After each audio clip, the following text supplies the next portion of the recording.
terima kasih rekan-rekan sekalian. Alhamdulillah saya tiba kembali di tanah air setelah lumayan ya, kalau tidak salah 15 hari saya pergi, cukup lama. Dan tapi alhamdulillah apa yang kita hasilkan cukup bagus. Saya hadir di BRICS di Rio de Janeiro, kemudian sebelumnya saya kunjungan kenegaraan ke Arab Saudi, ketemu pimpinan Arab Saudi, Putra Mahkota, Perdana Menteri dan pimpinannya sangat bagus, hasilnya produktif. Anda sendiri dengar pengumuman mereka ya, bukan pengumuman kita, pengumuman mereka. Mereka juga menilai sangat berhasil.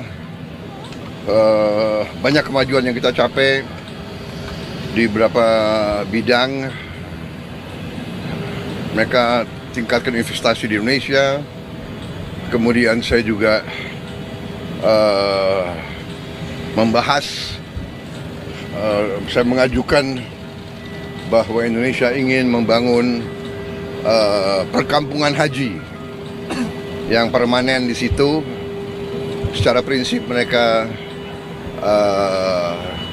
tidak keberatan, tapi tentunya akan dilakukan persiapan-persiapan perencanaan teknis.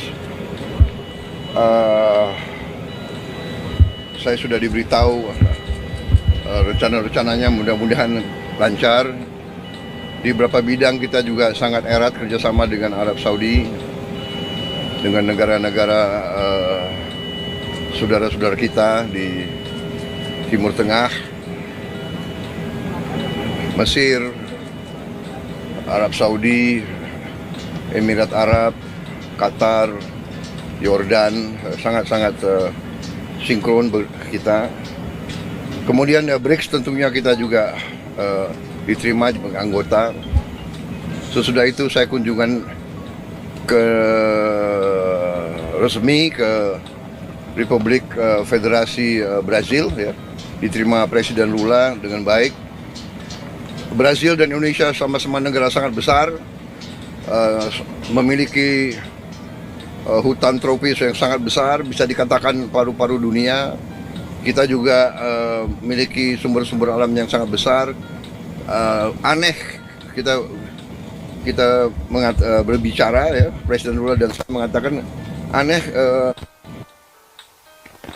relatif kecil. Ya, di Inggris saya ketemu beberapa pejabat secara informal, tapi kita lobby, kita bahas soal Gaza, soal Ukraina dan sebagainya. Kemudian saya hadir di Brussels, di Uni Eropa. Itu ada terobosan luar biasa. Setelah 10 tahun perundingan alot, akhirnya kita mencapai kesepakatan Indonesia dan Uni Eropa akan masuk ke dalam apa yang disebut CEPA, Comprehensive Economic Partnership Agreement, yang itu sama dengan Free Trade Agreement. Jadi barang-barang kita bisa masuk Uni Eropa 0% tarif, mereka juga. Jadi kita sangat inilah ada hubungan simbiosis. Mereka punya teknologi yang bagus, punya sains, punya dana keuangan, kita punya mineral, kita punya komoditas, kita punya pasar. Jadi ini simbiosis. Habis itu saya ke Prancis. Kita diberi kehormatan bisa memimpin defile Hari Nasional Prancis. Ini sesuatu yang baru pertama kali dalam sejarah suatu negara dari Asia memimpin defile di Prancis. Kehormatan besar. Mereka memandang kita negara yang sangat penting. Saya lakukan juga pembicaraan lama dengan Presiden Macron, membahas banyak masalah, juga cukup sangat produktif. Dan habis itu saya mampir di Belarus, di Minsk. Belarus butuh banyak komunitas dari kita, dan kita juga membahas sama mereka karena kita butuh untuk pupuk, potash dan sebagainya. Jadi habis itu langsung kembali ke sini. So, Ya,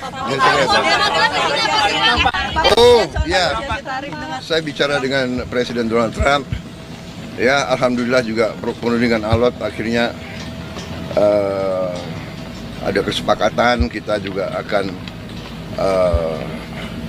istilahnya kita memahami kepentingan mereka memahami kepentingan kita, dan kita sepakati sekarang kalau nggak salah ya tarifnya dari 32 diturunkan jadi 19. Ya, saya tetap nego, saya katakan beliau ini seorang negosiator yang cukup keras juga gitu. Ya, saya kira itu dari saya. Ya, Bapak, apakah Indonesia melihat itu sekarang, Pak? Pak, respon 19% bagaimana Pak bagi pemerintah, Pak? Kenapa? Boeing gitu-gitu kalau Presiden Trump bilang. Ya, memang kita kan perlu untuk membesarkan Garuda, ya. Garuda adalah kebanggaan kita. Garuda adalah flag carrier nasional. Garuda lahir dalam perang kemerdekaan kita. Jadi Garuda harus menjadi lambang Indonesia. Kita bertekad, saya bertekad untuk membesarkan Garuda, dan untuk itu ya kita butuh pesawat-pesawat baru, ya. Dan saya kira nggak ada masalah karena kita butuh. Mereka ingin jual pesawat Boeing juga cukup bagus. Kita juga tetap dari Airbus, ya. Jadi akhirnya terjadi apa?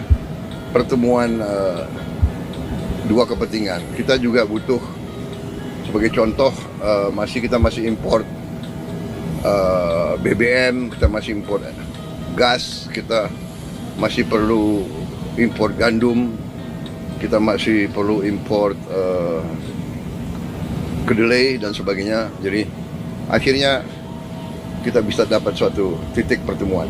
Pak, tapi Pak dengan lagi negosiasi lagi nggak Pak? dari defisit gimana, Pak? Ya, kita terus akan namanya hubungan dagang itu terus-menerus kita negosiasi, ya. Nah, Ada rencana kunjungan ke sana, Pak?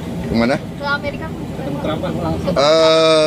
Beliau katakan mungkin sekitar September Oktober.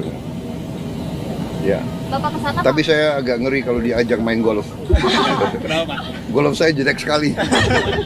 Saya harus apa? Saya harus les privat golf. Pak, Dulu bagus, sekarang udah nggak bisa lagi. Pak, Ya. hasil pertemuan Oke. ini apakah akan bagi Indonesia apakah tetap akan menguntungkan dalam jangka panjang, Pak, mengingat kita membebaskan Amerika, membebaskan pajak Amerika 0% gitu, Pak? Semua sudah kita hitung, semua kita berunding, ya. Kita juga memikirkan yang penting bagi saya adalah rakyat saya. Yang penting saya harus lindungi pekerja-pekerja kita. Walaupun kita juga punya sikap, ya. Ini tawaran kita nggak mampu memberi lebih. Tapi yang penting bagi saya pekerja-pekerja kita aman, dan saya sangat optimis ekonomi kita dalam kondisi yang kuat, kondisinya bagus, ya kan. Jadi apapun terjadi kita akan kuat. Terima kasih. Ini pemerintah puas, Pak. Kenapa? Puas Pak dengan angka 19% atau akan dinegosiasi? Ya, kalau puas ya 0%. Oke?